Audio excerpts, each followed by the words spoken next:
الحمد لله رب العالمين والعاقبة للمتقين ولا عدوان إلا على الظالمين وأشهد أن لا إله إلا الله وحده لا شريك له وأشهد أن محمدا عبده ورسوله صلوات الله وسلامه عليه وعلى آله وأصحابه والتابعين لهم بإحسان إلى يوم الدين أما بعد والله بدأ بالشاشانات جماد الأولى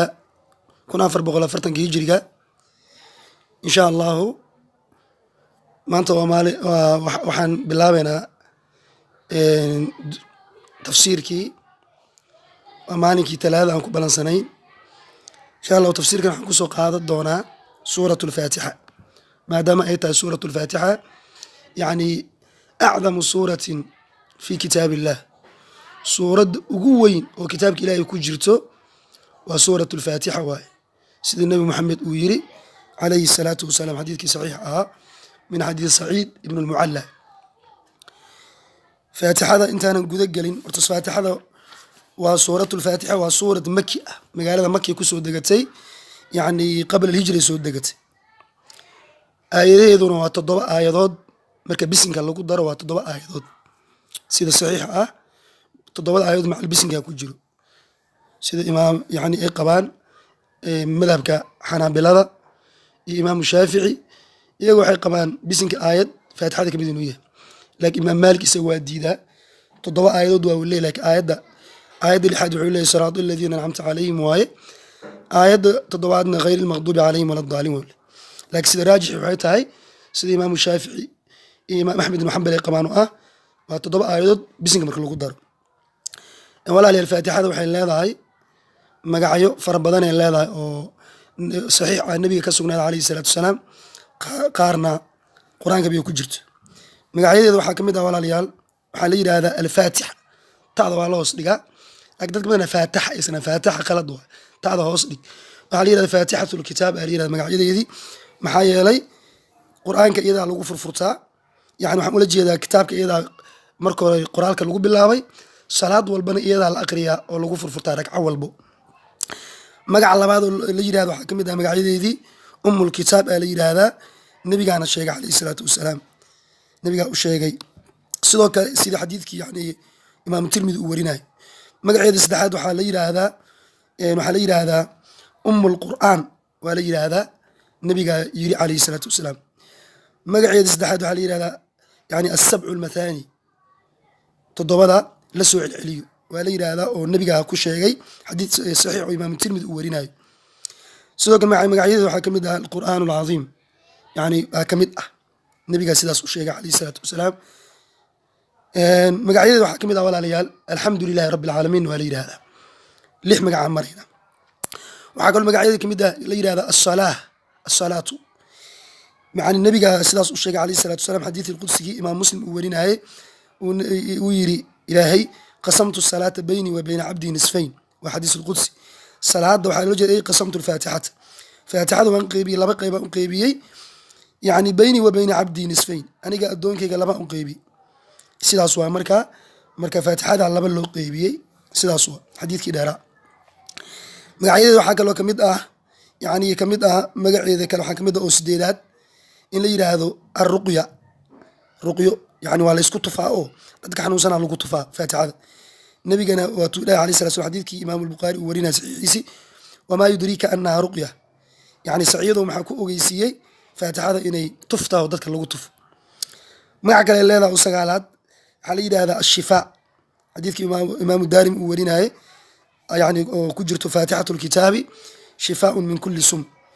adiga sagaalkaas magac badan ay leedahay laakiin sagaalkaas ugu mashhuursan ugu caansan intaasaan kaga gaabsana magacyadeedii waxaan gudagalaa suuradda tafsiirkeedii ama laqbadeedii bismi illaahi raxmaani raxiim ilaahay wuxuu yidhi bismi illaahi magaca allah ayaan ku bilaabayaa suuraddan allahaasoo arraxmaani naxariista guud makhluuqa u naxariista allahaasoo arraxiimi naxariista gaar ahaaneed mu'miniinta u naxariista ilaahay wuxuu yidhi alxamdu mahad dhammaanteed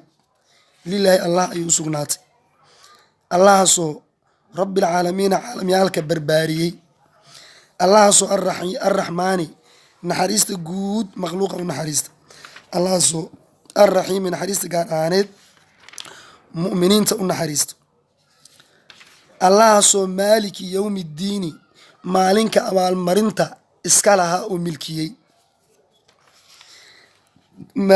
allahaasoo maaliki yowmi ddiini maalinka abaalmarinta iska lahaa maalik waa iska lahaansha waa qofkii iska lahaa melikiina waa jirta qeeda karo melik iyada waxay noqonaa boqor allahaasoo maliki yowmi ddiini maalinta abaalmarinka qiyaamaha boqorka ahaa maalin aan boqoro kale jirin marka labadaas qirab waa suganta iyaaka allow keligaa aan nacbudu ku caabudaynaa wa iyaaka allow keligaa aan nastaciinu ku kaalmo weydiisanaynaa ihdinaa allow nagu toosi assiraada jidka almustaqiima ee toosan siraada aladiina dadkii jidkoodii nagu toosi siraada aladiina kuwii akhyaarta ahaa jidkoodii nagu toosi ancamta aad u nicmaysay calayhim dushoodii waa nebiyaalka sidiiqiinta shuhadada iyo saalixiinta waa siraada aladiina ancamta calayhim dadkaasaa laga wadaa dadkaas wadadoodu nagu hanuuni gayri almaqduubi calayhim kuwii loo carooday oo yuhuudda ah wadadood wadaan ahayn alloo nagu hanuuni wala daaliin kuwa lumay oo baadiyoobay oo kirishtaanka ah wadadood keyrkeed nagu hanuuni yacni wadadood wadaan ahayn nagu hanuuni yuhuudda almaqduubi calayhim waa yuhuudda wala daaliin waa kirishtanka labadaas qolo wadadood wadaan ahayn allow nagu toosiyo wadada nebiyaalka iyo sidiiqiinta iyo saalixiinta nagu toosiyo intaa kadib walaalayaal suuratul bisinka culummada afarta madhab way isku khilaafaan bisinka kor maa loo qaada mise waa la siraysana salaada madhabka yacni imaamu shaafici imaamu axmed madhabka imaamu shaafici wuxuu leeyahay bisinka in kor loo qaado salaada marka la tukanaya aa fadli badan sidaas ayuu leeyahy imaamu shaafici laakiin imaamu axmed iyo imaam abu xaniifa waxay leeyihin waxaa fadli badan bisinka in hoos loo aqriyo marka salaada la tukanayo imaam maalik isaga wuxuu leeyahaybu aslan sideedbu yani laa yani sideedbu wuxuu leeyahay aayad maba ahanba aayad yani faatixada ka mid ma ahan mana la siraysanayo mana la jahrayo ila aayad maba ahan mama wala aqrinayo laa yuqra'u bilbasmalati bilkuliya uu leeyahy imaamu maalik sideedbu mala aqrinayo kor walaa hoosbu sidaasuu qabaa imaam maalik laakiin waxaa xoog badan yani sida imaamyada kale ay qabaan ay tahay aayad ka mid ah waaye yani waana korna waa loo qaadi karaa hoosna waa loo dhigi karaa sidaas ayuu ibnu kathiir uu leeyahay wuxuu leeyahay wa ajmacuu culummada dhammaan waxay ku ijmaaceen uu leeyahay alxaafid ibnu kathiir waxay ku ijmaaceen calaa sixati salaati man jahra bilbasmala waman asara walilahi alxamdu walamina culummada muslimiinta dhammaan waxay ku ijmaaceen qofkii bisinka siraysto oo hoos u aqriyo iyo qofkii kor u qaadabo salaadooda inay ansixayso ama kor u qaad ama hoos u qaad salaadaada haddii shuruuddii wax laga helo way ansixi marka waa mas'ale lagu dooda ma aha bisinka waa qarin kartaa korna waa u qaadi kartaa culummadana sidaas ayay muslimiinta isku ijmaaceen ayib marka intaas ayaa waxaan rabaa faatixada kaga gaabsanaya yani bisinka midda kale culummada waxay isku waafaqeen qur-aanka waxaa ku jirta 114 bisin yacni suuratu tawba ama baraa bisin ma laha laakiin suuratu namli laba bisin ku jiro bisinka bilowga iyo bisinka inahu min sulaymaana wa inahu bismillahi rahmaan raxiim culamadu waxay isku waafaqsan yihiin bisinka ku jiro inahu min sulaymaan wa inahu bismillahi rahmaan raxiim bisinkaas aayad barkeed inuu yahay aayad inahu min sulaymaan ka bilaabataa bisinkaas ku jiro waxay leeyihiin waa aayad barkeed way isku waafaqsan yihiin kadib waxay isku khilaafeen